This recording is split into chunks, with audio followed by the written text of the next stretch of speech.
Wow. Errol Spence Jr. cancels a tune-up fight notion, saying tune-ups are for people unsure of themselves. Me, big fish. That's what I'm going to talk about in this video. What up, Fight World? It's your boy Ego, and I'm back with some more boxing. Errol Spence Jr. once again says, and I quote, "Tune-ups are for people unsure of themselves." Fight week, Errol Spence, UGAS. This week, Showtime, pay-per-view. It's about to go down. Errol Spence is fighting a Cuban standout who really reinvented his whole career after being dropped by Top Rank. He had like a 2-year layoff where he wasn't really actively fighting, and the man has rebounded and defined a new chapter in his career. And coming off the best win of his whole entire career, your Dennis UGAS is now about to fight Errol Spence this weekend. He just beat in his last fight last year, Manny Pacquiao, the legend from the Philippines, General Santos, Philippines, boxing legend. I want to, it's up to my promoter, Bob Arum. I believe, Manny Pacquiao. So I'm looking forward to the fight. Errol Spence, he's saying he don't need no tune-up. Hey, stop that cap. Now, some people, Errol's kind of slick because he's kind of, I can't say a homebody, but kind of a quiet dude. But at the same time, he'll turn up if need be. Like he says slick things, I guess is the best way to put it. So some of the roast, like when he roasting Sean Porter, he said, "You an in-shape street fighter. You fight like you can't swim, like you drowning." Like he was like roasting him, you know what I mean? And Errol Spence, I think he kind of is doing that here. And if you guys caught it, after the Danny Garcia fight, he was talking that slick stuff. He said, post-fight, y'all said that I should take a tune-up because he was in a heinous car accident. Most people know this by now if you're a boxing fan. If not, excuse me, you know, he was in a bad car accident that nearly claimed his life. So most of you guys know that. A lot of people urged Errol Spence to reconsider fighting a puncher and a veteran like Danny Garcia out of Philly to take more of a soft touch. They said, "You're crazy. What are you doing? Why would you fight someone like Danny Garcia first fight back? What if? Errol Spence said, "I don't care about no what if. We're going to see what if in the fight." And then now he got his rebound from an eye injury, and he had to pull out of the Pacquiao fight weeks before the fight when the doctors discovered he had a torn retina.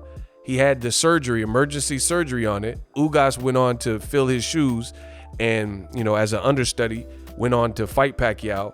They said UGAS potentially had something wrong with his arm, and then UGAS beat and dominated Pacquiao, forcing him to retire and deal with his son's career and politics and whatever else he's doing.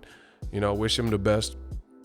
And Errol Spence is doing it again. So I respect Errol Spence because he keeps continuing to do what he says he's going to do. Even with Terrence Crawford, there's a lot of people when it comes to Terrence Crawford and the whole Errol Spence versus Terrence Crawford and when would they fight and all that. There's a lot of people that simply put, they don't know, they're not informed. If you look at old videos of Errol Spence, all the information that's out, I know because I was there. I was at the Barclays Center when Errol Spence had that navy blue compression like shirt on, and he got on the podium and he was asked about the Terrence Crawford fight, and he said the same thing. This is like 3 years ago. I think it was for Sean Porter, Danny Garcia. So if I'm not mistaken, I think that's why I was in New York. Don't quote me on that.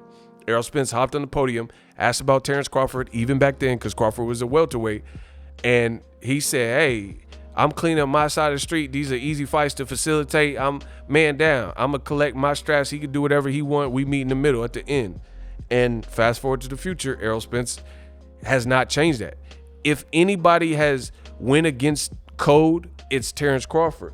What do I mean? Terrence Crawford is the only person that put absolutes in anything Errol Spence regarding. For example, we'll never fight. I'll never fight. I'm done with that fight. That fight ain't happening. It won't happen. It'll never happen. Things like that.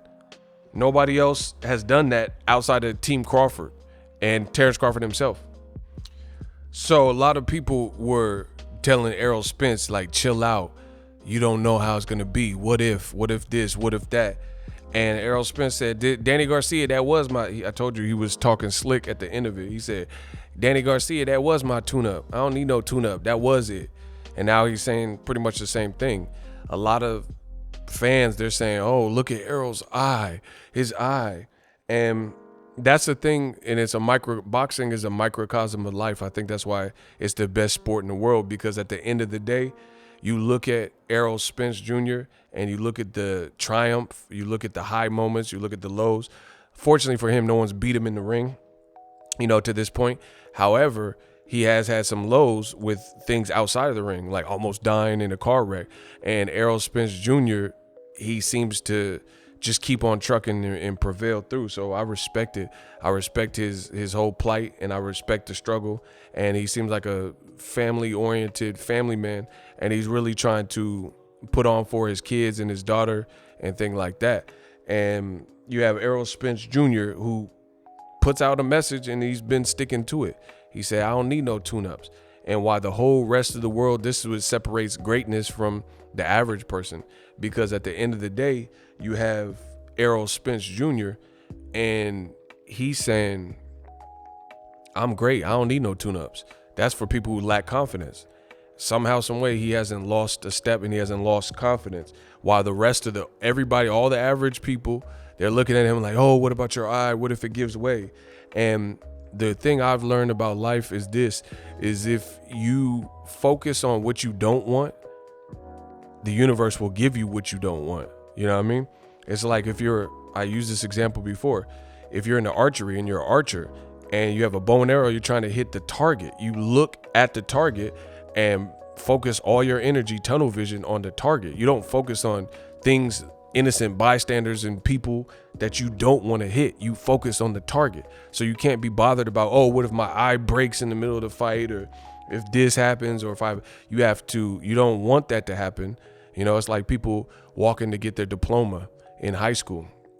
You could think of all the negative things, like, oh, what if I trip and fall in front of all these people? And then it's more likely to happen. So I respect Errol Spence because he has the mindset of a champion. He's at a point where he's like, hey, that's for people who lack confidence. I don't lack that. I know what I'm capable of. And don't let nobody in this world tell you what you can and can't do. I feel like I'm living proof of that. A lot of people, even when I started YouTube, they say, what are you doing this for? This don't make sense. You're trying to be the jack of all trades, master of none. And then fast forward to the future, I made something in this game, I made some coin. I made a lot of friends, a lot of connections, and I did it my way. So shout out to Errol Spence. I'm a big proponent and fan of people that are willing to do it themselves and do it their way, and don't get back down and discouraged by what the common folk have to say.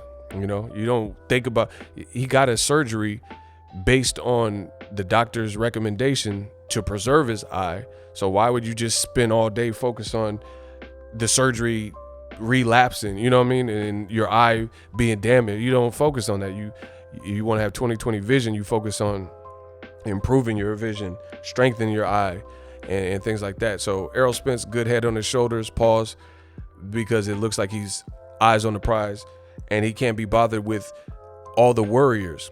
I got this saying, it's like, are you a warrior or are you a worrier? And you got to decide that. Let me know in the comment section. Are you a worrier or are you a warrior? Bars. That's a bar. Write that down. Errol Spence, UGAS, Showtime pay-per-view this week. Tap in with me. Boxing Eagle watch party coming soon. You dig? Are you tired of your YouTube videos not getting any views? Well, consider TubeBuddy. I've used TubeBuddy for years to scale up my YouTube channel. Now we're sitting over 200,000 subscribers. TubeBuddy is a browser extension that offers a ton of built-in productivity and time-saving services to take your channel to the next level. Use my link in the description to get started with TubeBuddy and level up your channel faster. We working. The future is now. The Hibernation 5s by Kenichi Bear. Hybrid gaming and lifestyle headphones. Out of the box, you can connect to any console or PC. Bluetooth ready with a low latency USB adapter, color RGB, and extreme bass mode. The Hibernation 5s adjust to you. Whether you need a gaming, travel, gym, or lifestyle headphones, the Hibernations got you covered. The new Hibernation 5s, link in the description. Customize the way you hear the world. Welcome to the nation.